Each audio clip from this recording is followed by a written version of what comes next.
besito? ¿Otro besito,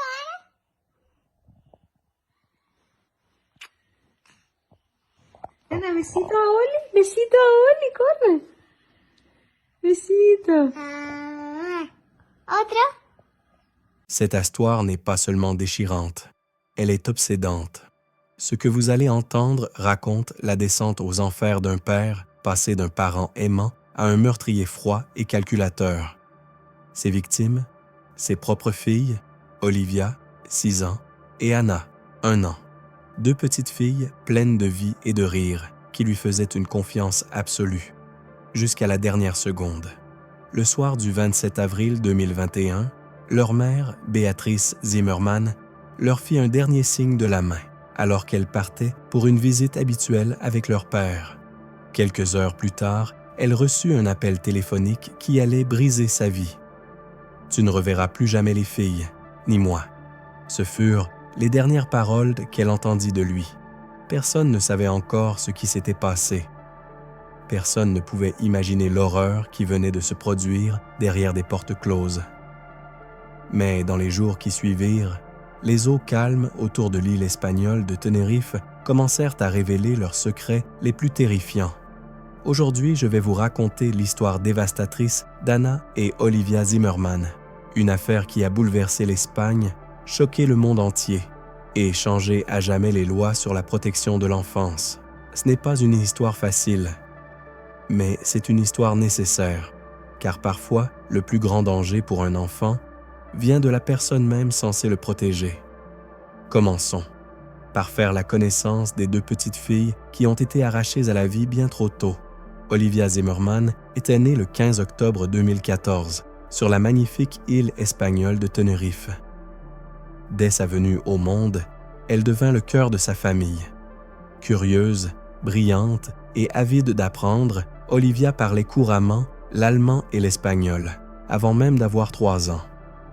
Elle adorait les livres, savait lire bien avant la plupart des enfants de son âge et passait des heures à dessiner des images complexes remplies de fleurs, d'animaux et de soleils souriants. C'était le genre d'enfant qui, en entrant dans une pièce, y faisait naître instantanément le rire. Sa joie était contagieuse, pure et lumineuse. Ce qu'elle préférait par-dessus tout, lire des histoires à sa petite sœur et tremper les pieds dans la mer juste avant le coucher du soleil. Puis vint Anna. Née le 10 avril 2019, Anna était une petite étincelle de douceur. Un bébé aux grands yeux bruns et aux joues rondes, incarnation même de la tendresse. Elle adorait Olivia, tendait toujours les bras vers elle, riait aux éclats dès que sa sœur lui chantait une chanson, souvent en 2 langues. Olivia, de son côté, assuma le rôle de grande sœur avec une tendresse instinctive. Elle nourrissait Anna, jouait avec elle, et inventait même des chansons absurdes à l'heure du coucher que seules elles 2 comprenaient. Elles étaient inséparables, les voisins les voyaient souvent, main dans la main, marchant le long de la côte avec leur mère, Olivia lançant des cailloux dans l'eau, tandis qu'Anna trottinait à ses côtés, pointant du doigt les oiseaux en riant de bonheur. Leur lien était indestructible, innocent, intact face à l'obscurité du monde. Aux yeux du monde, ce n'étaient que 2 petites filles dans un endroit magnifique, menant une enfance simple et heureuse. Mais personne, pas même leur mère, n'aurait pu imaginer que leur rire serait bientôt réduit au silence et que leur prénom serait gravé à jamais dans le cœur d'un pays. Elles ne furent pas seulement victimes d'une tragédie. Elles étaient sœurs, meilleures amies, et 2 petits soleils dont la lumière fut volée bien trop tôt. À présent, plongeons dans le monde d'où elles venaient et dans les fissures qui commencèrent à apparaître au sein d'une famille autrefois unie. À première vue, la famille Zimmermann-Gimeno ressemblait à une carte postale. Béatrice Zimmermann, originaire d'Allemagne, était tombée amoureuse de Thomas Gimeno, un natif de Tenerife, alors qu'ils étaient encore adolescents. Pendant un temps, leur vie commune paraissait idyllique. Des promenades ensoleillées au bord de la mer, 2 magnifiques petites filles et le rythme paisible d'une ville côtière autour d'eux. Béatrice se consacrait entièrement à ses filles.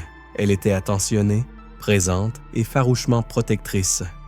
Thomas, marin de profession, était souvent absent, mais semblait adorer ses enfants lorsqu'il était à la maison.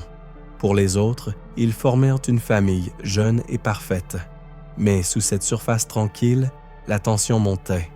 Début 2020, peu après le premier anniversaire d'Anna, les premières fissures apparurent. Thomas devenait de plus en plus contrôlant, renfermé, irritable, sujet à des sautes d'humeur imprévisibles. Il ne parlait plus avec tendresse. À la place, il devenait amer, surtout envers Béatrice. Leur relation se dégrada rapidement. Ce qui déclencha la rupture finale fut quelque chose de douloureusement banal. Béatrice rencontra quelqu'un d'autre. Début 2021, elle entama une nouvelle relation, fondée sur la confiance et le respect mutuel, des choses qu'elle n'avait plus connues depuis longtemps avec Thomas. Pour Thomas, ce n'était pas seulement une rupture, c'était une humiliation. Il ne supportait pas que Béatrice ait tourné la page. Des amis se souviendront plus tard de paroles glaçantes qu'il avait prononcées. « Elle le regrettera. Elle ne peut pas être heureuse sans moi. » Il devenait obsédé par l'idée que les filles devaient être avec lui, exclusivement.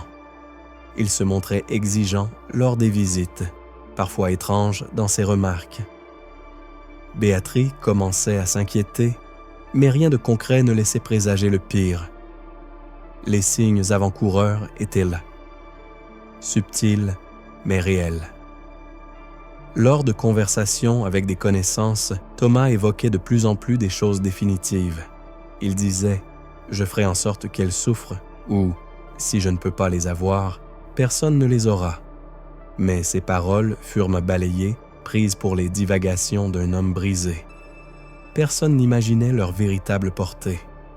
Le tribunal autorisait les droits de visite. Le système partait du principe qu'un père, même en détresse, ne pouvait jamais devenir une menace pour ses propres enfants. Aucun casier judiciaire, aucune violence physique, juste des mots. Le calendrier restait donc inchangé. Chaque mardi, Thomas passait quelques heures avec Olivia et Anna, avant de les ramener chez leur mère en soirée. Le 27 avril 2021 était un mardi comme les autres, jusqu'à ce qu'il ne le soit plus. Ce matin-là, Béatrice prit le petit déjeuner avec ses filles. Olivia jouait avec Anna dans le salon, son rire emplissant la maison. Thomas devait venir les chercher vers 17h, comme toujours. Rien ne laissait présager que ce serait la dernière fois que Béatrice verrait ses filles vivantes. Car le monstre n'était pas un étranger tapi dans l'ombre. C'était quelqu'un qu'elles connaissaient, quelqu'un qu'elles aimaient, quelqu'un qui se tenait à leur côté depuis toujours. Dans la suite, nous revivrons les événements de cette journée impensable et l'horreur qui s'est abattue lorsque le soleil s'est couché. Le 27 avril 2021 avait commencé comme un mardi ensoleillé ordinaire à Tenerife. Béatrice avait pris le petit déjeuner avec ses filles dans leur maison modeste. Olivia coloriait à la table, fredonnant doucement une chanson, pendant qu'Anna trottinait dans le salon en serrant contre elle sa peluche préférée. Rien d'inhabituel, rien d'inquiétant, juste une journée comme les autres. À 17h, Thomas arriva pour la visite prévue. Les filles, inconscientes de toute tension entre leurs parents, accueillirent leur père avec excitation. Des témoins les virent monter dans sa voiture. Anna, sanglée dans son siège enfant, Olivia assise à côté, souriante, faisant un dernier signe de la main à sa mère. Béatrice se tenait sur le pas de la porte, regardant ses filles s'éloigner dans la rue, sans savoir que ce serait la dernière fois. Thomas était censé les ramener en soirée. C'était l'accord. Mais au lieu de les emmener dîner ou se promener, il les conduisit chez lui, dans la petite ville d'Igueste de Candelaria. C'est là que l'horreur a commencé. Vers 19h, Thomas donna aux fillettes des relaxants musculaires, des sédatifs destinés à les endormir. Elles étaient enfants, confiantes, vulnérables, inconscientes du danger. Les médicaments les plongèrent rapidement dans le sommeil sans résistance. Puis, dans le silence de sa maison, sans témoin, Thomas assassina ses filles, d'abord Anna, puis Olivia. Selon les experts légistes, elles ne se sont jamais réveillées. Elles n'ont pas pleuré. Elles n'ont pas souffert. Mais cette douceur apparente n'a fait qu'accentuer la froideur calculée de l'acte. Thomas avait tout prévu. À l'avance, il avait préparé 2 sacs de sport, il avait acheté des cordes et une encre. Ce n'était pas un crime passionnel. C'était une exécution planifiée dans les moindres détails. Vers 21h30, il chargea les sacs contenant les corps dans sa voiture. Un court trajet plus tard, il arrivait à la marina de Santa Cruz de Tenerife. Des employés du port se souviendront l'avoir vu traîner de lourds sacs sur son bateau. Ses gestes étaient calmes, maîtrisés, comme un homme accomplissant la dernière étape d'un plan mûri depuis longtemps. À 22h, Thomas passa un appel glaçant à Béatrice. « Tu ne reverras jamais les filles, ni moi, » dit-il. Béatrice se figea. Au départ, elle crut à une tentative cruelle de chantage émotionnel. Une crise de jalousie de plus. Mais quelque chose dans son ton était différent. Plat, glacial, définitif. Elle appela encore et encore, mais il ne répondit jamais. Et quand les heures passèrent sans nouvelles des filles, la panique s'installa. À 23h, Béatrice contacta la police locale. Au début, l'affaire fut traitée comme un différend familial. Un simple retard. Un père qui repoussait les limites. Mais dès que les policiers prirent connaissance de l'appel et réalisèrent que Thomas était injoignable, l'alerte fut lancée. Pendant ce temps, en mer, Thomas disparaissait dans la nuit. Les caméras de sécurité du port enregistrèrent son bateau prenant la direction du large. Les enquêteurs concluront plus tard qu'il avait jeté les sacs, attachés à des ancres, dans les profondeurs, à plus de 1000 mètres sous la surface. On ne le reverra jamais. Le lendemain, 28 avril, son bateau fut retrouvé à la dérive près des côtes de Puerto de Guimar. À bord, les autorités découvrirent des traces de sang, un siège auto pour bébé et des effets personnels. Mais aucune trace de Thomas, aucune trace d'Anna, aucune trace d'Olivia. La mer avait tout englouti. Pendant plusieurs jours, Béatrice s'accrocha à l'espoir. Peut-être une disparition mise en scène. Peut-être était-elle vivante quelque part. Peut-être. Mais le 29 avril, l'espoir commença à vaciller. Le siège auto vide d'Anna fut retrouvé flottant dans l'océan, un symbole de fin. Un siège d'enfant, détaché de son minuscule occupant, dérivant seul dans l'Atlantique froid. Mais Béatrice refusa d'abandonner. Pendant 45 jours, elle se battit, exigeant une fouille complète des fonds marins, implorant les autorités, parlant à la presse et suppliant le monde de ne pas oublier ses filles. L'horreur de ce qu'avait fait Thomas n'était plus seulement une tragédie familiale. C'était devenu un cauchemar national. Et bientôt, la mer allait rendre l'un de ses secrets. Dès que le bateau de Thomas a été retrouvé à la dérive, la garde civile espagnole a compris qu'il ne s'agissait pas d'un simple conflit de garde d'enfants. La découverte de traces de sang, du siège auto et des effets personnels de Thomas dressait un tableau glaçant. Et pourtant, aucun corps, aucune confirmation officielle, aucun dénouement. Béatrice refusa de rester les bras croisés. Guidée par l'instinct d'une mère et le poids d'un chagrin indicible, elle exigea des réponses. Elle donna des interviews, organisa des conférences de presse, écrivit aux autorités. Ses filles ne disparaîtraient pas dans le silence. Si la mer les avait prises, alors la mer allait devoir les rendre. En quelques jours, l'Espagne lança l'une des recherches océaniques les plus complexes de son histoire. Le gouvernement mobilisa l'Ángeles Alvarinho, un navire océanographique de pointe équipé de sonars et de drones sous-marins capables d'explorer jusqu'à 1000 mètres de profondeur. Pendant 45 jours, le navire parcourut le sol noir et glacé de l'Atlantique, affrontant les courants changeants et les ravins sous-marins. Le pays entier suivait l'enquête. Les mises à jour dominait l'actualité. Des veillées aux chandelles furent organisées, des fresques représentant Anna et Olivia apparurent dans toute l'Espagne. Béatrice était là, chaque jour, au port, les yeux fixés sur l'horizon, refusant d'accepter ce qu'elle redoutait le plus. Et puis, le 10 juin 2021, l'océan finit par parler. À une profondeur de 1000 mètres, à 3000 nautiques des côtes de Tenerife, le bras robotisé du navire remonta un sac de sport lourd. À l'intérieur se trouvait le corps sans vie d'Olivia, 6 ans, préservé par l'obscurité glacée des abysses.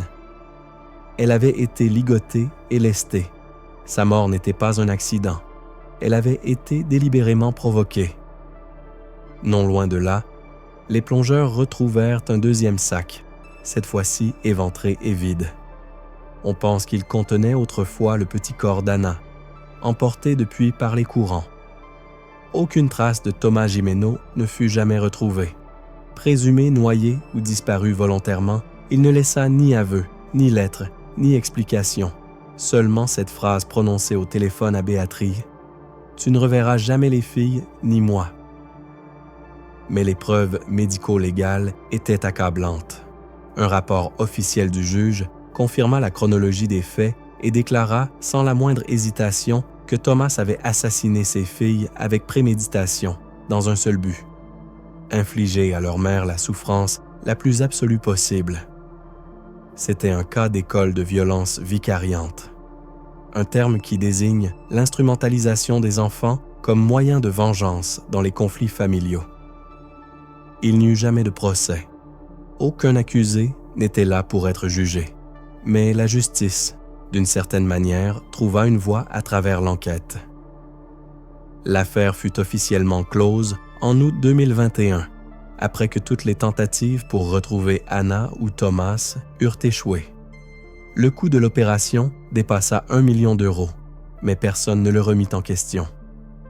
Parce qu'une vie d'enfant n'a pas de prix. Béatrice ne s'arrêta pas là. Elle déposa une requête pour que le nom de famille de Thomas soit retiré des certificats de décès de ses filles. Elle refusait que le nom de leur meurtrier reste associé à leur mémoire. Et la justice lui donna raison. Anna et Olivia ne seraient pas retenues comme les victimes d'un homme. Elles seraient simplement Anna et Olivia, 2 sœurs qui auraient dû encore être parmi nous. La quête de justice était terminée. Mais le combat pour le changement, lui, ne faisait que commencer. La mort d'Anna et Olivia Zimmermann a brisé bien plus qu'une seule famille. Elle a dépassé les frontières du deuil privé pour s'infiltrer dans le cœur public de l'Espagne, réveillant tout un pays face à l'épidémie silencieuse de la violence domestique et aux dangers cachés que peuvent courir les enfants, même dans les bras de leurs propres parents. La nouvelle de la découverte se propagea comme une traînée de poudre. Quelques heures seulement après l'annonce de la récupération du corps d'Olivia, des veillées spontanées commencèrent à apparaître dans les villes. Des foules se réunirent sur les places, allumant des bougies, brandissant des photos des filles, beaucoup arborant le même message inscrit sur du carton: No más violencia vicaria. Plus jamais de violence vicariante. Les gens pleuraient à découvert. Des mères serrant plus fort leurs enfants, des pères debout dans un silence stupéfait, incapables de comprendre comment un parent pouvait franchir une telle limite. Le premier ministre espagnol, Pedro Sánchez, exprima publiquement ses condoléances et qualifia le crime de horreur au-delà de toute compréhension. La reine Laetitia d'Espagne publia une rare déclaration personnelle condamnant l'acte et saluant la force de Béatrice. Mais les mots ne suffisaient pas. Le peuple exigeait du changement. Des milliers de personnes descendirent dans les rues, non seulement pour pleurer, mais pour protester. Des manifestations éclatèrent dans Madrid, Barcelone, Séville, Valence et ailleurs. Les slogans étaient unifiés: protéger nos enfants, écouter les signes d'alerte. Aucun enfant ne doit être utilisé comme une arme.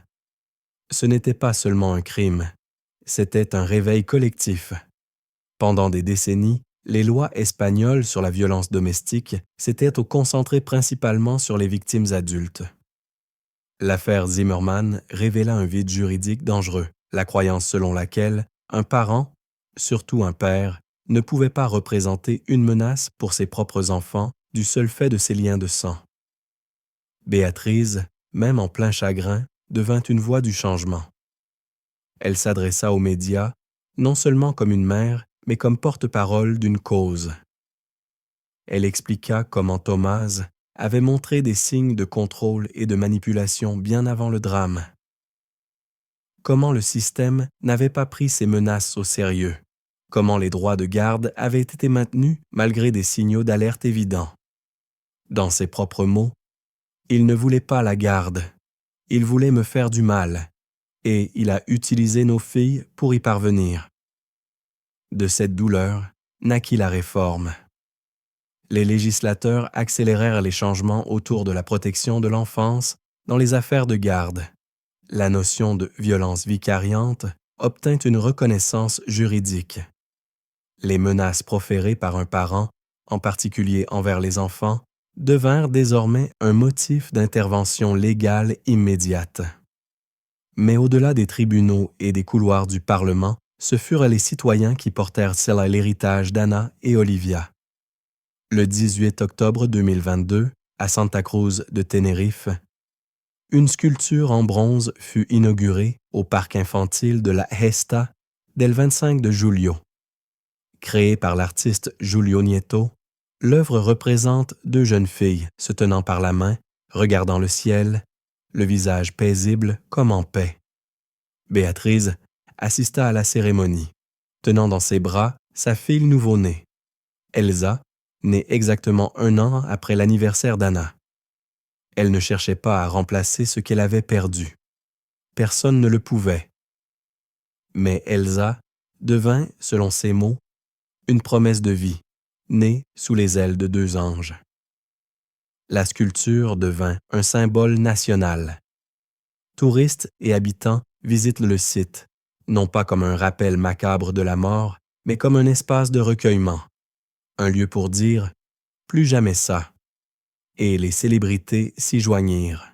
Antonio Banderas, Penélope Cruz, Alejandro Sanz et d'autres utilisèrent leur plateforme pour partager l'histoire des deux sœurs.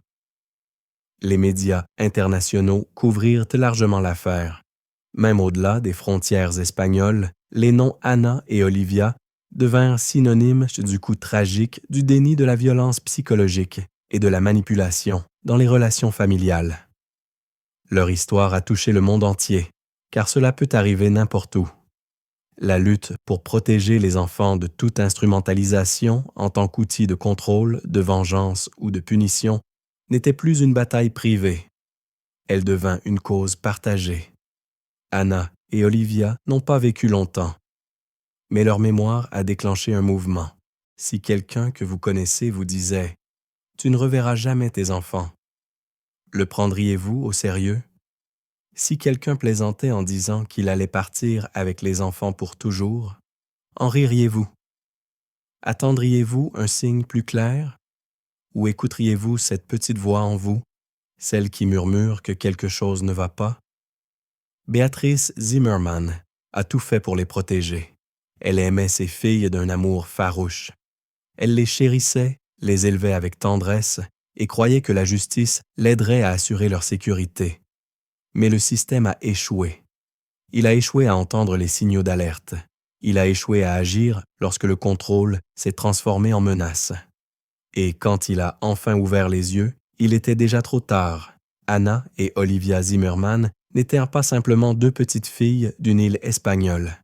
Elles sont devenues des symboles d'innocence perdue, d'amour trahi et des manières silencieuses dont le mal peut se dissimuler à la vue de tous. Elles auraient dû courir dans un parc aujourd'hui. Elles auraient dû tenir la main de leur petite sœur. Elles auraient dû grandir. Mais elles ne l'ont pas fait. Et pourtant, leur histoire a changé le monde. Elle a poussé les gouvernements à agir. Elle a incité des familles à parler. Elle nous a tous obligés à regarder de plus près les visages que l'on pensait connaître. Aujourd'hui, une sculpture de 2 fillettes se dressent calmement au bord de la mer. Mais leur véritable mémorial n'est pas fait de bronze. Il vit dans le cœur de millions de personnes qui continuent de porter leur histoire. Alors, si vous avez été touché par Anna et Olivia, ne laissez pas cela être une simple vidéo de plus. Partagez leur histoire. Prenez la parole quand quelque chose vous semble anormal. Protégez les enfants autour de vous, non seulement avec amour, mais avec vigilance. Car parfois, les monstres ne se cachent pas dans l'ombre, ils sont assis à table. Ils sourient à la sortie de l'école. Ils tiennent de petites mains un mardi après-midi. Et à moins de choisir de les voir, de vraiment les voir, nous risquons de ne percevoir le danger que lorsqu'il sera bien trop tard. Anna et Olivia, deux anges qui n'ont jamais eu la chance de grandir, mais qui ont changé le monde avec la vie qu'elles n'ont jamais pu vivre. Que leur nom ne soit jamais oublié.